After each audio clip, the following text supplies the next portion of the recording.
Back live on Tennis Channel. We say all the time that Melbourne is a bucket list destination if you're a true tennis fan, but the International Tennis Hall of Fame in Newport, Rhode Island is as well. Since 1954, it's been the home of global tennis history and the place that honors the greats of the game. It is a 12,000 square foot museum filled with thousands upon thousands of objects and artifacts. The museum is an absolute masterpiece on Bellevue Avenue that you need to see. The class of 18 was announced this morning, and there you have it. Germany's Michael Stich and Helena Suková of the Czech Republic. Stich won Wimbledon in '91. Helena made 4 Grand Slam singles finals and won 9 Grand Slam doubles titles, including this tournament twice, and we are very pleased and honored to welcome Helena Suková to TC Live this morning. Congratulations on the big announcement. Tell us how you got the news, and Martina, would you like to teach Helena the secret Hall of Fame handshake? We'll all look away while you do. We'll do it under the table. Very good. How'd you get the news, Helena? Good morning. Thank you for the invitation.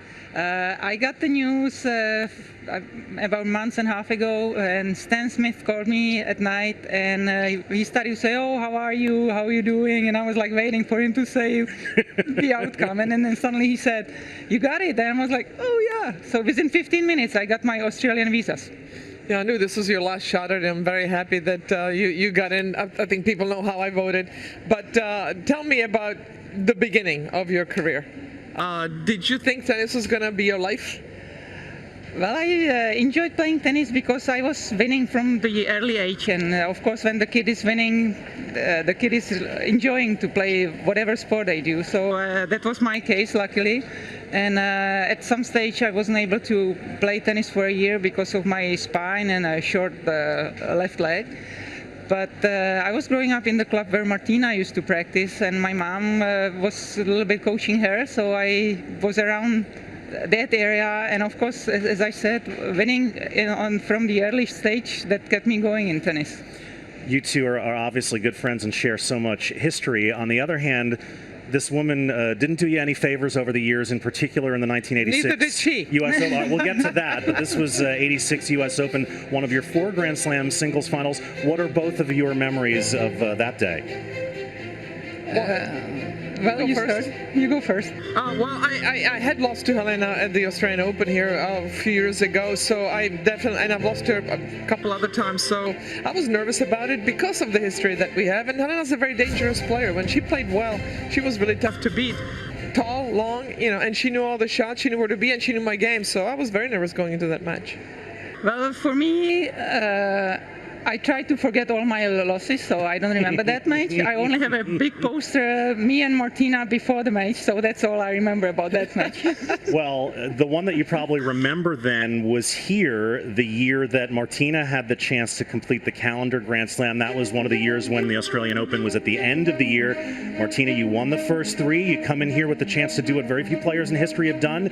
And Helena, you wrecked the whole thing, and you're still talking to each other.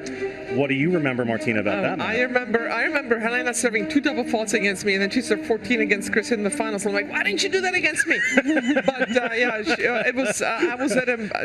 she ended my 74 match winning streak, and for me, I was going for 7 slams in a row. The calendar year Grand Slam didn't seem to be that big a deal. Nobody else was making a deal about it. There was not one press. That's because people didn't think it was possible after Not one reporter from the U.S. came here for that, so it was kind of flying under the radar. For me, it was the record of maybe getting 7 in a row, but Helena got the better of me that day. Well, I remember that match because what happened there was before every match we played before that, I didn't make more than 3 games in a set. So the deal for that match with my coach was saying, okay, let's try to win 5 games in the set, and that would be the goal for that match. Sure, stop then. So I didn't think about any goals and any of that. Only, so in the second set, when I made the 5 games, I looked at my coach and I said, is that okay? Is that enough? So that's how that match went. You outshot your goal by a far stretch in that match. I would be remiss sitting here with 2 Czech tennis legends, one Czech turned American tennis legend, to not mention a fellow Hall of Famer that we lost a few months ago in Jana Novotná. I know that you both were close, and I wonder if you might share a few thoughts on this woman who was part of the club that you're now joining, Helena. Of course, sad story. I used to play with Jana for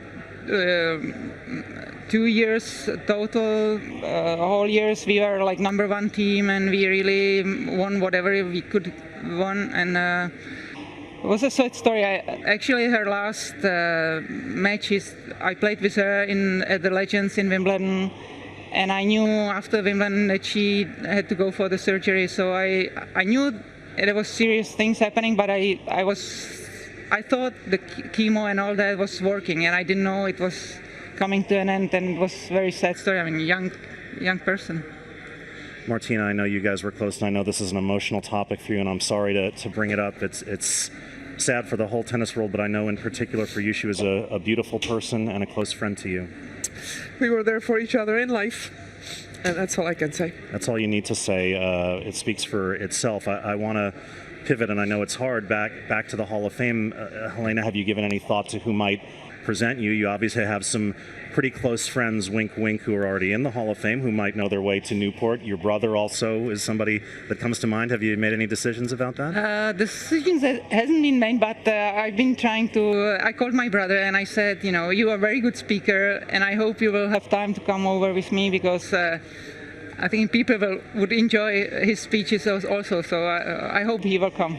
Well, whoever he better make it. He better make it. Well, are you saying that you're not available? He needs to, no, I think you asked me who would present, and I think it has to be Cyril. It has to be Cyril, and I'm sure that he will come. And he was an unorthodox tennis player, and I'm sure that his speech will be unorthodox as well. Well, whoever it is, we cannot wait to celebrate with you and with Michael Stich and everybody in Newport at the end of July. Helena, from all of us at Tennis Channel, congratulations and thanks for joining us this morning.